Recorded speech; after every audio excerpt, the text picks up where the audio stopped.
Good morning, students, and welcome to the English class. Today, we are going to read lesson number 7 from your main course book.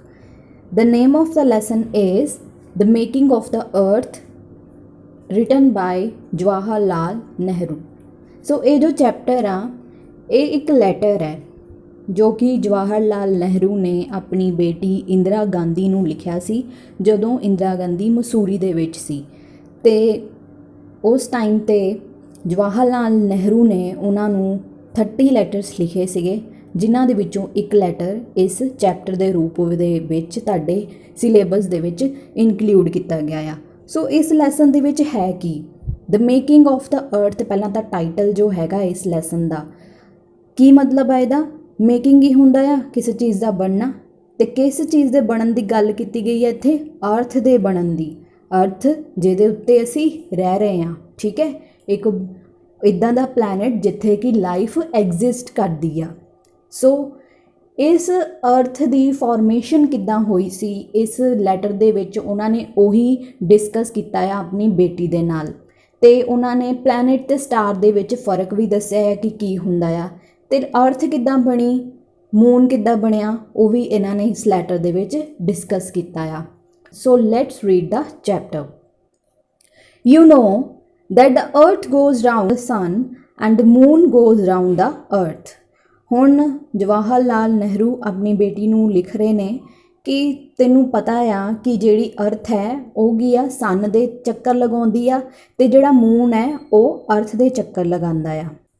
You know also perhaps that there are several other bodies which like the earth go round the sun. ਅਤੇ ਕਹਿੰਦੇ ਕਿ ਤੈਨੂੰ ਇਹ ਵੀ ਪਤਾ ਆ ਕਿ ਜਿੱਦਾਂ ਅਰਥ ਚੱਕਰ ਲਗਾਉਂਦੀ ਆ ਸਨ ਦੇ ਉੱਦਾਂ ਹੀ ਸਪੇਸ ਦੇ ਵਿੱਚ ਹੋਰ ਵੀ ਬੋਡੀਜ਼ ਨੇ ਇੱਦਾਂ ਦੀਆਂ ਜਿਹੜੀਆਂ ਕਿ ਸਨ ਦੇ ਚੱਕਰ ਲਗਾਉਂਦੀਆਂ ਆ, ਮਤਲਬ ਕਿ ਹੋਰ ਵੀ ਪਲੈਨਟਸ ਦੀ ਗੱਲ ਕਰ ਰਹੇ ਨੇ ਉਹ। ਆਲ ਦੀਜ਼ ਇਨਕਲੂਡਿੰਗ ਆਰ ਅਰਥ ਆਰ ਕਾਲਡ ਪਲੈਨਟਸ ਆਫ ਦਾ ਸਨ। ਅਤੇ ਇਹਨਾਂ ਸਾਰਿਆਂ ਜਿਹੜੀਆਂ ਬੋਡੀਜ਼ ਜਿਹੜੀਆਂ ਸਪੇਸ ਦੇ ਵਿੱਚ ਚੱਕਰ ਲਗਾ ਰਹੀਆਂ ਨੇ ਸਨ ਦਾ ਇਨਕਲੂਡਿੰਗ ਆਰ ਅਰਥ ਉਹਨੂੰ ਪਲੈਨਟਸ ਕਿਹਾ ਜਾਂਦਾ ਆ ਸਨ ਦੇ।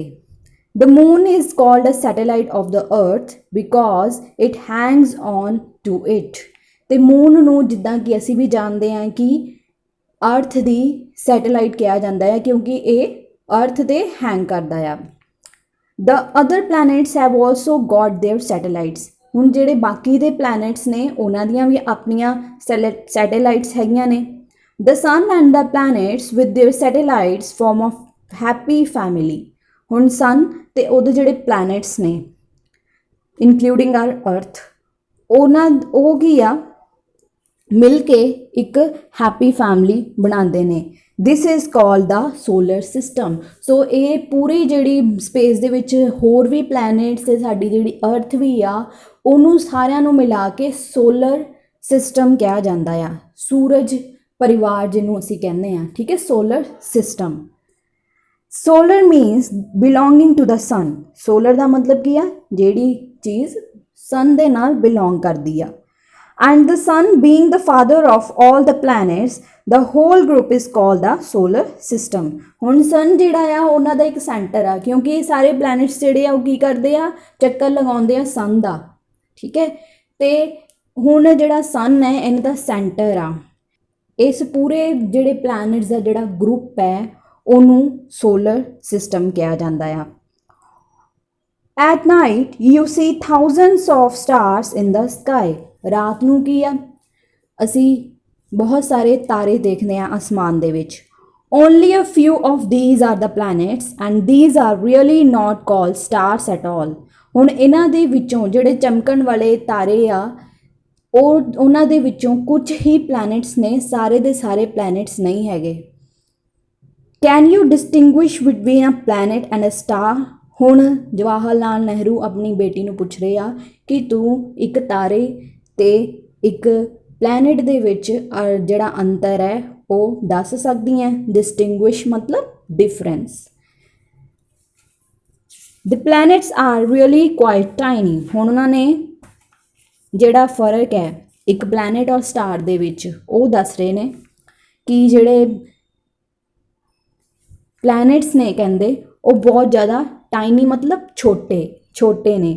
ਲਾਈਕ ਆਰ ਅਰਥ, ਸਾਡੀ ਅਰਥ ਵੀ ਜਿਹੜੀ ਆ ਉਹ ਛੋਟੀ ਆ ਐਜ਼ ਕੰਪੈਰੇਟਿਵ ਟੂ ਸਟਾਰਸ ਦੇ ਮੁਕਾਬਲੇ ਜਿਹੜੇ ਬਾਕੀ ਦੇ ਪਲੈਨਟਸ ਆ ਉਹ ਬਹੁਤ ਛੋਟੇ ਨੇ। compared to the stars, but they look bigger in the sky because they are much nearer to us। ਪਰ ਜਦੋਂ ਅਸੀਂ ਅਸਮਾਨ ਦੇ ਵਿੱਚ ਦੇਖਦੇ ਹਾਂ ਤਾਰੇ ਜਿਹੜੇ ਸਾਨੂੰ ਬਹੁਤ ਜ਼ਿਆਦਾ ਛੋਟੇ ਛੋਟੇ ਨਜ਼ਰ ਆਉਂਦੇ ਆ, ਅਤੇ ਜਿਹੜੇ ਸਾਡੇ ਪਲੈਨਟਸ ਆ ਉਹ ਸਾਨੂੰ ਕੀ ਨਜ਼ਰ ਆਉਂਦੇ ਆ, ਵੱਡੇ ਨਜ਼ਰ ਆਉਂਦੇ ਆ। ਉਹਦਾ ਵੀ ਇੱਕ ਰੀਜ਼ਨ ਹੈ। Just as the moon which is in reality quite a baby look so big because it is quite near to us.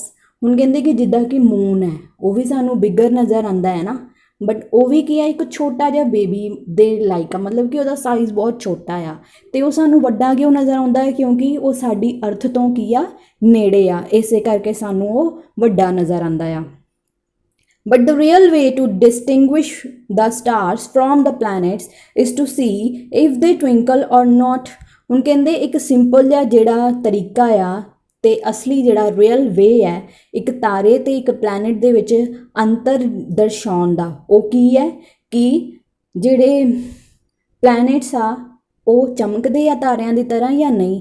ਹੁਣ ਤਾਰੇ ਤੁਸੀਂ ਦੇਖੇ ਹੋਣਗੇ ਰਾਤ ਨੂੰ ਉਹ ਕੀ ਹੈ, ਟਵਿੰਕਲ ਕਰਦੇ ਆ, ਠੀਕ ਹੈ, ਬਟ ਪਲੈਨਟਸ ਜਿਹੜੇ ਆ ਉਹ ਟਵਿੰਕਲ ਨਹੀਂ ਕਰਦੇ। ਕਿਉਂ ਨਹੀਂ ਕਰਦੇ? ਉਹਦਾ ਵੀ ਰੀਜ਼ਨ ਹੈ। Stars Twinkle, planets do not. Stars ਜਿਹੜੇ ਆ ਟਵਿੰਕਲ ਕਰਦੇ ਆ, ਪਲੈਨਟਸ ਨਹੀਂ ਕਰਦੇ। that is because the planets only shine because they get the light of our sun। ਹੁਣ ਪਲੈਨਟਸ ਕਿੱਦਾਂ ਸ਼ਾਈਨ ਕਰਦੇ ਆ? ਕਿਉਂਕਿ ਪਲੈਨਟਸ ਦੇ ਕੋਲ ਆਪਣੀ ਖੁਦ ਦੀ ਲਾਈਟ ਨਹੀਂ ਆ, ਉਹ ਲਾਈਟ ਕਿੱਥੋਂ ਲੈਂਦੇ ਆ? ਸਨ ਦੇ ਕੋਲੋਂ ਲੈਂਦੇ ਆ ਲਾਈਟ, ਠੀਕ ਹੈ, ਉਹਨਾਂ ਦੇ ਕੋਲ ਆਪਣੀ ਕੋਈ ਲਾਈਟ ਨਹੀਂ ਹੈਗੀ। it is only the sunshine on the planets or the moon। ਹੁਣ ਇਹ ਜਿਹੜੀ ਲਾਈਟ ਆ ਜਿਹੜੀ ਪਲੈਨਟਸ ਨੂੰ ਮਿਲਦੀ ਆ ਉਹ ਕਿੱਥੋਂ ਮਿਲਦੀ ਆ? ਸਿਰਫ ਅਤੇ ਸਿਰਫ ਸਨਸ਼ਾਈਨ ਆ, ਮਤਲਬ ਸਨ ਦੇ ਕੋਲੋਂ ਸ਼ਾਈਨ ਮਿਲਦੀ ਆ, ਅਤੇ ਮੂਨ ਦੇ ਕੋਲੋਂ ਉਹਨਾਂ ਨੂੰ ਲਾਈਟ ਮਿਲਦੀ ਆ। ਆਪਣੇ ਕੋਲ ਪਲੈਨਟਸ ਦੇ ਕੋਲ ਆਪਣੀ ਕੋਈ ਲਾਈਟ ਨਹੀਂ ਹੈਗੀ। The real stars are like our sun. ਜਿਹੜੇ ਰੀਅਲ ਸਟਾਰਸ ਆ ਜਿਹੜੇ ਕਹਿੰਦੇ ਉਹ ਸਾਡੇ ਸਨ ਦੀ ਤਰ੍ਹਾਂ ਹੁੰਦੇ ਆ। ਸਨ ਨੂੰ ਆਪਾਂ ਕਲੋਜ਼ਲੀ ਦੇਖਦੇ ਹਾਂ, ਬਹੁਤ ਇੱਕ ਵੱਡਾ ਬੋਲ ਦੀ ਤਰ੍ਹਾਂ ਨਜ਼ਰ ਆਉਂਦਾ ਅਤੇ ਹੌਟ ਬੋਲ ਦੀ ਤਰ੍ਹਾਂ ਨਜ਼ਰ ਆਉਂਦਾ ਆ, ਠੀਕ ਹੈ ਨਾ। ਸੋ ਉੱਦਾਂ ਦੇ ਹੀ ਸਾਡੇ ਸਟਾਰਸ ਹੁੰਦੇ ਆ, ਪਲੈਨਟਸ ਦੀ ਤਰ੍ਹਾਂ ਨਹੀਂ ਹੁੰਦੇ stars. They shine of themselves because they are very hot and burning. ਹੁਣ ਜਿਹੜੇ ਤਾਰੇ ਚਮਕਦੇ ਕਿਉਂ ਆ, ਟਵਿੰਕਲ ਕਿਉਂ ਕਰਦੇ ਆ? ਕਿਉਂਕਿ ਸਨ ਦੀ ਤਰ੍ਹਾਂ ਉਹਨਾਂ ਦੇ ਕੋਲ ਆਪਣੀ ਹੀ ਲਾਈਟ ਆ, ਅਤੇ ਸਨ ਦੀ ਤਰ੍ਹਾਂ ਤਾਰੇ ਵੀ ਕੀ ਆ, ਹੌਟ ਨੇ। ਸਨ ਵੀ ਹੌਟ ਹੈ ਨਾ, ਅਤੇ ਤਾਰੇ ਵੀ ਹੌਟ ਨੇ। They shine of themselves because they are very hot and burning। In reality, our sun itself is a star। ਕਹਿੰਦੇ ਕਿ ਰਿਐਲਿਟੀ ਦੇ ਵਿੱਚ ਜਿਹੜਾ ਸਾਡਾ ਸਨ ਹੈ ਉਹ ਵੀ ਇੱਕ ਸਟਾਰ ਹੀ ਹੈਗਾ ਆ। Only it looks bigger as it is nearer and we see it as a great ball of fire।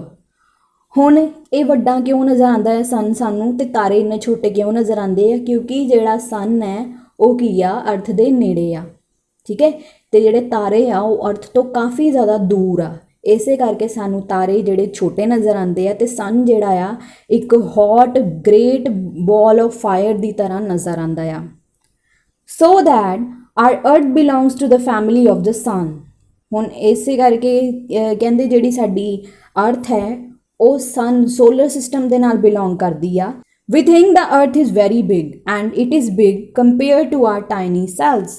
ਹੁਣ ਸਾਨੂੰ ਇੱਦਾਂ ਲੱਗਦਾ ਹੈ ਕਿ ਜਿਹੜੀ ਸਾਡੀ ਅਰਥ ਹੈ ਉਹ ਬਹੁਤ ਵੱਡੀ ਆ, ਅਤੇ ਵੱਡੀ ਲੱਗਦੀ ਆ ਸਾਡੇ ਕੰਪੈਰੇਟਿਵਲੀ। ਸਾਡੀਆਂ ਜਿਹੜੀਆਂ ਬੋਡੀਜ਼ ਆ ਉਹ ਬਹੁਤ ਟਾਈਨੀ ਛੋਟੀਆਂ ਨੇ, ਉਹਦੇ ਕੰਪੈਰੇਟਿਵਲੀ ਅਰਥ ਸਾਨੂੰ ਵੱਡੀ ਲੱਗਦੀ ਆ। It takes weeks and months to go from one part of it to another even in a fast train or steamer. ਹੁਣ ਕਹਿੰਦੇ ਕਿ ਅਗਰ ਪੂਰੀ ਅਰਥ ਦਾ ਅਸੀਂ ਚੱਕਰ ਲਗਾਉਣਾ ਹੈ ਇੱਕ ਫਾਸਟ ਟ੍ਰੇਨ ਜਾਂ ਫਿਰ ਸਟੀਮਰ ਦੇ ਵਿੱਚ, ਫਿਰ ਸਾਨੂੰ ਕੀ ਆ, ਬਹੁਤ ਸਾਰੇ ਵੀਕਸ ਜਾਂ ਬਹੁਤ ਸਾਰੇ ਮੰਥਸ ਲੱਗ ਜਾਣਗੇ। But although it seem so big to us it is just like a speck of dust hanging in the air. ਹੁਣ ਕਹਿੰਦੇ ਕਿ ਚਾਹੇ ਅਰਥ ਸਾਨੂੰ ਦੇਖਣ ਨੂੰ ਬਹੁਤ ਵੱਡੀ ਲੱਗਦੀ ਆ, ਬਟ ਰਿਐਲਿਟੀ ਦੇ ਵਿੱਚ ਇਹ ਇੱਕ ਕੀ ਆ, spick of dust. Spick of dust ਮਤਲਬ ਮਿੱਟੀ ਦਾ ਇੱਕ ਕਣ ਆ ਜਿਹੜਾ ਕਿ ਹਵਾ ਦੇ ਵਿੱਚ ਲਟਕ ਰਿਹਾ ਆ। ਹੁਣ ਸਾਨੂੰ ਪਤਾ ਹੈ ਕਿ ਜਿਹੜੀ ਅਰਥ ਹੈ ਉਹ ਕੀ ਆ, ਅਸੀਂ ਤਾਂ ਅਰਥ ਦੇ ਉੱਤੇ ਸਾਡੇ ਪੈਰ ਜਮੇ ਹੋਏ ਆ, ਕਿਉਂਕਿ ਅਰਥ ਦੇ ਵਿੱਚ ਕੀ ਹੈ, ਗ੍ਰੈਵਿਟੀ ਆ, ਠੀਕ ਹੈ ਨਾ। ਦੈਨ ਜਿਹੜਾ अर्थ तो बाहर असी चले जाइए स्पेस दे विच, उत्थों जे असी अर्थ नूं देखीए तो फिर सानूं की लगेगा कि अर्थ जिहड़ी आ वो स्पेस दे विच लटक रही आ, एक पूरी स्पेस दे विच एक छोटे जे मिट्टी दे कण दे बराबर लगदी आ साडी अर्थ। The sun is millions of miles away and the other stars are even further away। ਹੁਣ ਜਿਹੜਾ sun ਹੈ ਉਹ ਅਰਥ ਤੋਂ ਮਿਲੀਅਨਸ ਆਫ ਮਾਈਲਸ ਜਿਹੜਾ ਦੂਰ ਹੈ, ਤੇ ਬਾਕੀ ਦੇ ਜਿਹੜੇ ਸਟਾਰਸ ਆ ਜਿਹੜੇ ਸਾਨੂੰ ਚਮਕਦੇ ਹੋਏ ਨਿੱਕੇ ਨਿੱਕੇ ਨਜ਼ਰ ਆਉਂਦੇ ਆ ਰਾਤ ਨੂੰ, ਉਹ sun ਦੇ ਕੰਪੈਰੇਟਿਵਲੀ ਹੋਰ ਵੀ ਜ਼ਿਆਦਾ ਮਿਲੀਅਨਸ ਦੂਰ ਨੇ। Astronomers, those people who study the stars, tell us that long ago the earth and all the planets were part of the sun। ਹੁਣ ਜਿਹੜੇ ਐਸਟ੍ਰੋਨੋਮਰਸ ਹੁੰਦੇ ਆ, ਐਸਟ੍ਰੋਨੋਮਰਸ ਕੀ ਹੁੰਦੇ ਨੇ, ਜਿੱਦਾਂ ਕਿ ਇੱਥੇ ਦੱਸਿਆ ਕਿ ਉਹ ਪੀਪਲ ਜਿਹੜੇ ਕਿ ਸਟਾਰਸ ਦੀ ਸਟੱਡੀ ਕਰਦੇ ਨੇ, ਠੀਕ ਹੈ। ਉਹ ਸਾਨੂੰ ਕੀ ਦੱਸਦੇ ਨੇ ਕਿ ਬਹੁਤ ਟਾਈਮ ਪਹਿਲਾਂ ਅਰਥ ਤੇ ਜਿਹੜੇ ਬਾਕੀ ਦੇ ਪਲੈਨਟਸ ਆ ਉਹ ਸਨ ਦਾ ਹੀ ਇੱਕ ਪਾਰਟ ਸੀਗੇ, ਠੀਕ ਹੈ। ਪਹਿਲਾਂ ਕੋਈ ਵੀ ਪਲੈਨਟ ਐਗਜ਼ਿਸਟ ਨਹੀਂ ਕਰਦਾ ਸੀਗਾ, ਸਿਰਫ ਤੇ ਸਿਰਫ ਸਨ ਸੀਗਾ, ਤੇ ਜਿਹੜਾ ਅਰਥ ਤੇ ਬਾਕੀ ਦੇ ਪਲੈਨਟਸ ਆ ਉਹ ਸੂਰਜ ਦਾ ਹੀ ਹਿੱਸਾ ਨੇ, ਉਹਨਾਂ ਦੀ ਆਪਣੀ ਐਗਜ਼ਿਸਟੈਂਸ ਖੁਦ ਦੀ ਨਹੀਂ ਸੀ।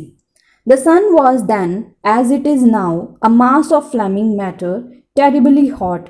ਉਸ ਟਾਈਮ ਤੇ ਜਦੋਂ ਧਰਤੀ ਦੇ ਬਾਕੀ ਦੇ ਪਲੈਨਟਸ ਜਦੋਂ ਨਹੀਂ ਬਣੇ ਸੀ, ਉਸ ਟਾਈਮ ਤੇ ਵੀ ਜਿਹੜਾ ਸਨ ਸੀਗਾ ਉਹ ਇੱਦਾਂ ਹੀ extremely hot C. Somehow little bits of the sun got loose and they shot out into the air। ਕਹਿੰਦੇ ਕਿ ਕਿਸੇ ਵਜ੍ਹਾ ਦੇ ਨਾਲ ਜਿਹੜਾ ਸਨ ਸੀਗਾ ਉਹਦਾ ਜਿਹੜਾ ਕੁਝ ਹਿੱਸਾ ਸੀ ਉਹ 에ਅਰ ਦੇ ਵਿੱਚ ਬਿਖਰ ਕੇ ਫੈਲ ਗਿਆ। But they could not wholly get rid of their father the ਸਨ।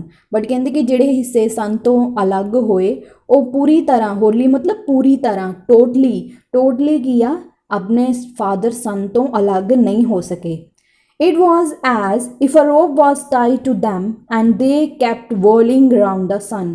ਇਹ ਕਹਿੰਦੇ ਕਿ ਇਸ ਤਰੀਕੇ ਦੇ ਨਾਲ ਸੀਗਾ ਕਿ ਜਿਹੜੇ ਪਲੈਨਟਸ ਤੇ ਅਰਥ ਜਿਹੜੀ ਅਲੱਗ ਹੋਏ ਸੀ ਸਨ ਤੋਂ, ਉਹ ਇਸ ਤਰ੍ਹਾਂ ਆਪਣੇ ਫਾਦਰ ਸਨ ਦੇ ਨਾਲ ਜੁੜੇ ਹੋਏ ਸੀ, ਜਿੱਦਾਂ ਕਿ ਮੰਨ ਲਓ ਇੱਕ ਰੱਸੀ ਕਿਸੇ ਨੇ ਸਨ ਦੇ ਨਾਲ ਬੰਨੀ ਹੋਵੇ ਤੇ ਜਿਹੜੇ ਬਾਕੀ ਦੇ ਪਲੈਨਟਸ ਉਹਨਾਂ ਤੋਂ ਅਲੱਗ ਹੋਏ ਆ ਉਹ ਸਾਰੇ ਇਹਦੇ ਆਲੇ ਦੁਆਲੇ ਚੱਕਰ ਲਗਾ ਰਹੇ ਹੋਣ।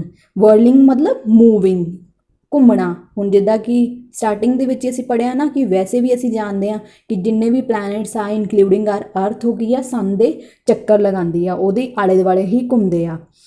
This strange force which I have compared to a rope is something which attracts little things to break। ਕਹਿੰਦੇ ਕਿ ਹੁਣ ਜਵਾਹਰ ਲਾਲ ਨਹਿਰੂ ਕਹਿ ਰਹੇ ਆ ਕਿ ਜਿਹੜਾ ਮੈਂ ਐਗਜ਼ਾਮਪਲ ਦਿੱਤਾ ਆ ਇੱਕ ਰੱਸੀ ਦਾ, ਇਹ ਕੀ ਆ, ਇੱਕ ਸਟ੍ਰੇਂਜ ਫੋਰਸ ਦੀ ਇੱਕ ਉਦਾਹਰਨ ਹੈ। It is the force which makes things fall by their weight। The earth being the biggest thing near us attracts everything we have। ਹੁਣ ਕਹਿੰਦੇ ਕਿ ਇਹਦੇ ਵਿੱਚ ਕੀ ਆ, ਇੱਕ ਫੋਰਸ ਹੁੰਦੀ ਆ। ਹੁਣ ਜਿਹੜੀ ਅਰਥ ਹੈ ਉਹ ਕੀ ਆ, ਸਾਡੇ ਕੋਲ ਨੇੜੇ ਦੀ ਜਿਹੜੀ ਬਹੁਤ ਵੱਡੀ ਇੱਕ ਜਗ੍ਹਾ ਆ, ਦੇਖਣ ਨੂੰ ਵੱਡੀ ਲੱਗਦੀ ਹੈ ਨਾ ਅਰਥ, ਚਾਹੇ ਸਪੇਸ ਦੇ ਵਿੱਚ ਉਹ ਇੱਕ ਡਸਟ ਦਾ ਪਾਰਟੀਕਲ ਲੱਗਦੀ ਆ, ਬਟ ਸਾਨੂੰ ਉਹ ਕੀ ਆ, ਬਿਗਰ ਨਜ਼ਰ ਆਉਂਦੀ ਆ। ਤੇ ਇਹ ਜਿਹੜੀ ਅਰਥ ਹੈ ਆਪਣੇ ਵੱਲ ਸਾਰਿਆਂ ਨੂੰ ਕੀ ਆ, ਅਟਰੈਕਟ ਕਰਦੀ, ਮਤਲਬ ਇੱਥੇ ਗ੍ਰੈਵਿਟੀ ਹੁੰਦੀ ਆ ਅਰਥ ਦੇ ਵਿੱਚ। In this way our earth also shot out from the son.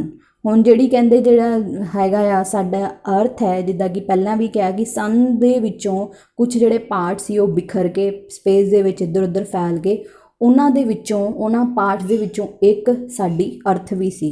It must have been very hot with terrible hot gases and air all around it।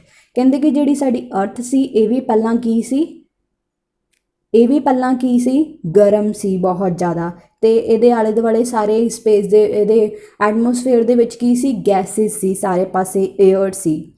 But as it was very much smaller than the sun it started to cool. ਹੁਣ ਕਹਿੰਦੇ ਕਿ ਇਹ ਸਨ ਦਾ ਇੱਕ part ਸੀ, ਸਨ ਦੇ ਵਿੱਚੋਂ ਇੱਕ part ਟੁੱਟ ਕੇ ਅਲੱਗ ਹੋਇਆ ਸੀ, ਜਿੱਦਾਂ ਬਾਕੀ ਪਲੈਨਟਸ ਅਲੱਗ ਹੋਏ ਸੀਗੇ, ਤੇ ਅਰਥ ਜਿਹੜੀ ਸੀ ਸਨ ਦੇ ਮੁਕਾਬਲੇ ਛੋਟੀ ਸੀ, ਇਸ ਕਰਕੇ ਇਹ ਠੰਡੀ ਹੋਣੀ ਸ਼ੁਰੂ ਹੋ ਗਈ।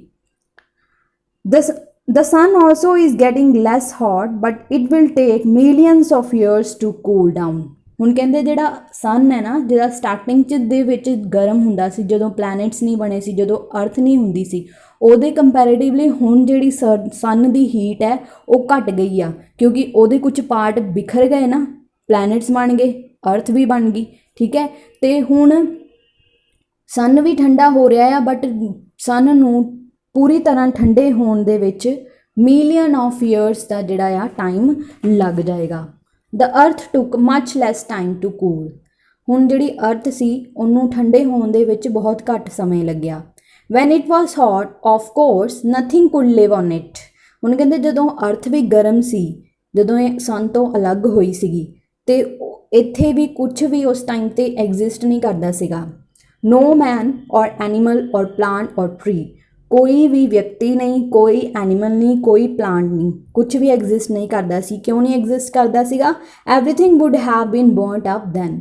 ਉਸ ਟਾਈਮ ਤੇ ਸਾਰਾ ਕੁਝ ਜਲ ਕੇ ਸਵਾਹ ਹੋ ਜਾਂਦਾ ਹੋਣਾ, ਕਿਉਂਕਿ ਇਹ ਸਨ ਤੋਂ ਅਲੱਗ ਹੋਇਆ ਇੱਕ ਹਿੱਸਾ ਸੀ ਅਰਥ ਵੀ।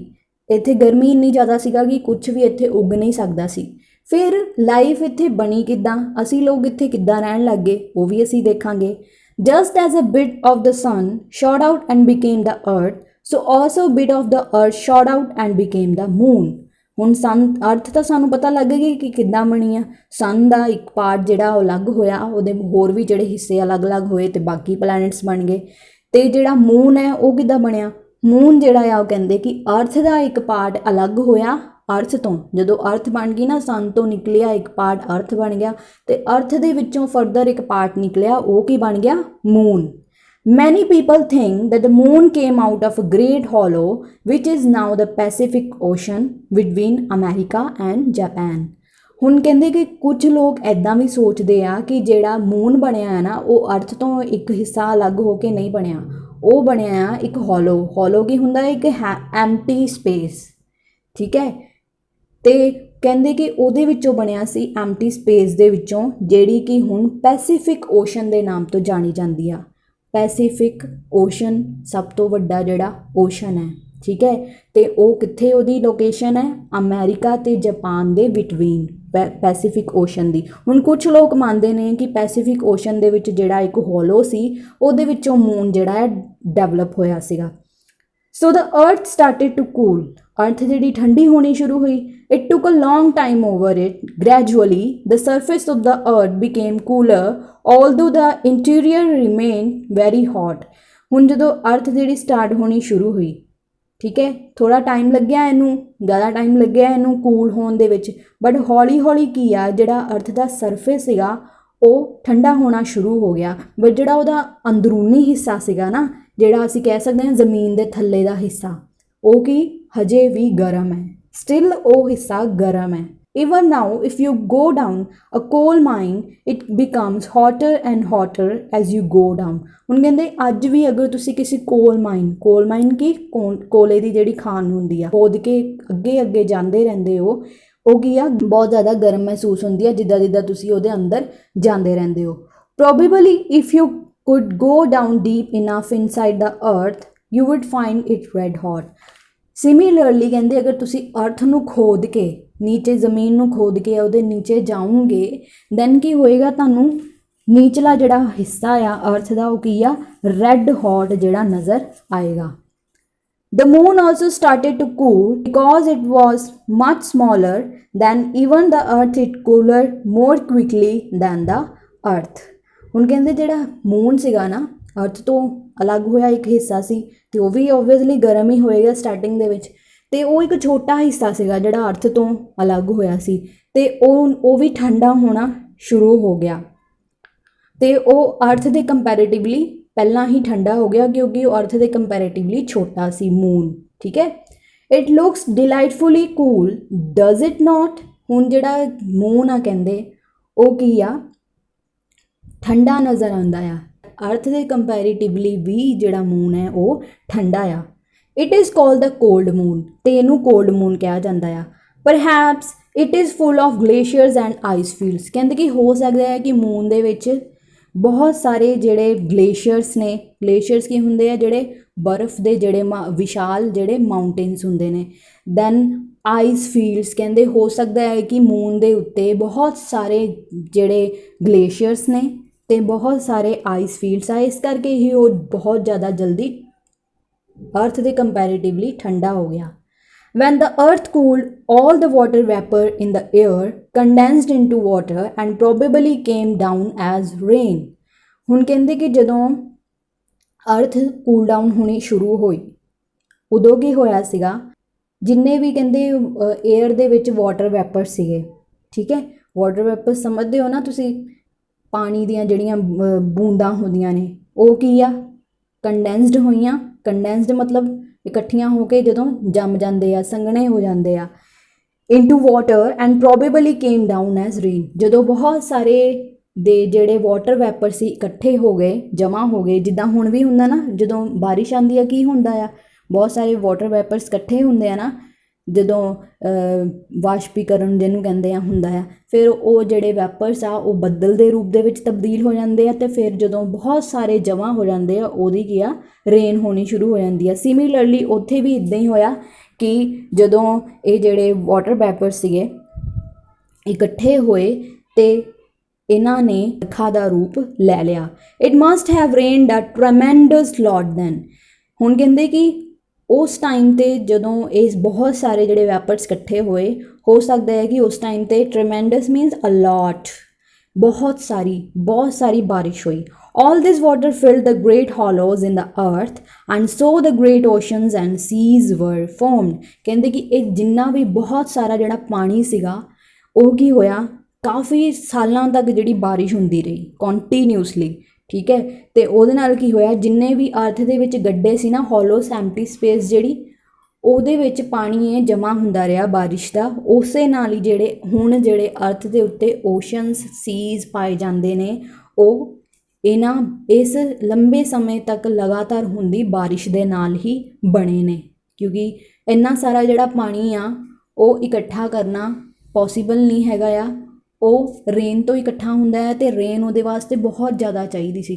ਸੋ ਕੰਟੀਨਿਊਸਲੀ ਬਹੁਤ ਸਾਲਾਂ ਤੱਕ ਜਿਹੜੀ ਰੇਨ ਹੋਈ ਆ ਉਹਦਾ ਪਾਣੀ ਇਕੱਠਾ ਹੋਇਆ ਉਹਦੇ ਨਾਲ ਓਸ਼ਨਸ ਅਤੇ ਸੀਜ਼ ਬਣੇ ਅਰਥ ਦੇ ਉੱਤੇ As the earth became cooler and the oceans also became cooler, it became possible for living things to exist on the earth's surface or in the sea.